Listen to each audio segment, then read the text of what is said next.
ouvrez bien vos oreilles, c'est quelque chose de très important. Ici, entre les deux points, il y a le savoir. Comme maintenant vous venez au Jalsa, et bien alhamdoulilah, vous accumulez du savoir. Ce savoir, il vient se loger dans le cerveau. Mais Allah, ce qu'il nous demande, c'est que ce savoir, il vient pénétrer ton cœur. Et de ce fait, impacter tes intentions et tes actions. Et c'est ce qui nous est demandé. Et quand quelqu'un dit « Ah, moi je sais », mais tu vois que son comportement, il a des années-lumière de ce qu'Allah il demande et de ce que le prophète il nous enseigne.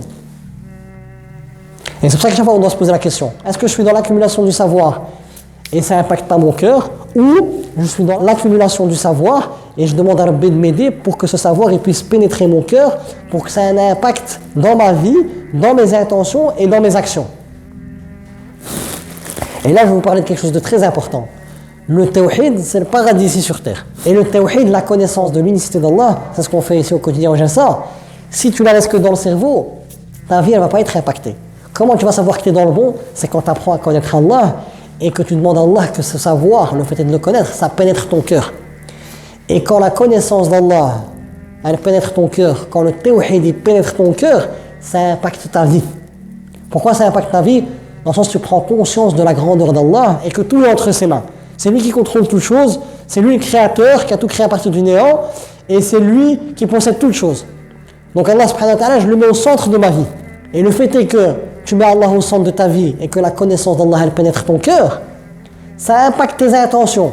Pourquoi? Parce qu'Allah dit dans le Coran وَاعْلَمُوا أَنَّ اللَّهَ يَعْلَمُ مَا فِي أَنفُسِكُمْ فَاحْذَرُوهُ وَاعْلَمُوا أَنَّ اللَّهَ غَفُورٌ حَلِيمٌ. Sachez, Allah te dit, donne un ordre, sachez qu'Allah il sait ce qu'il y a dans ton âme. Prends garde à toi. Allah, tu ne peux pas le tromper. Tu peux tromper les gens autour de toi, mais Rabbi, tu ne peux pas le tromper. Et ensuite Allah il te dit, et sachez qu'Allah c'est le grand pardonneur et c'est l'indulgent, Al-Halim, celui qui peut te punir quand tu fais un péché dans le moment même, mais qui te donne du temps pour que tu te repens.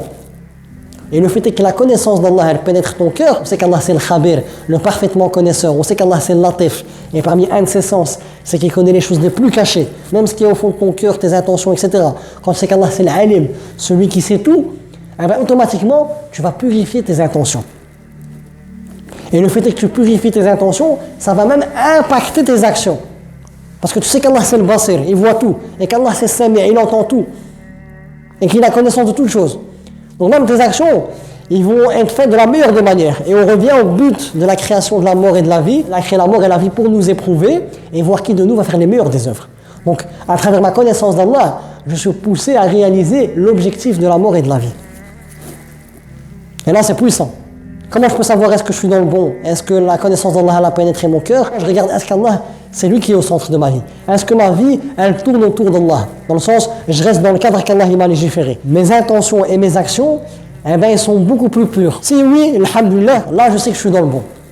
Sinon, je me réforme.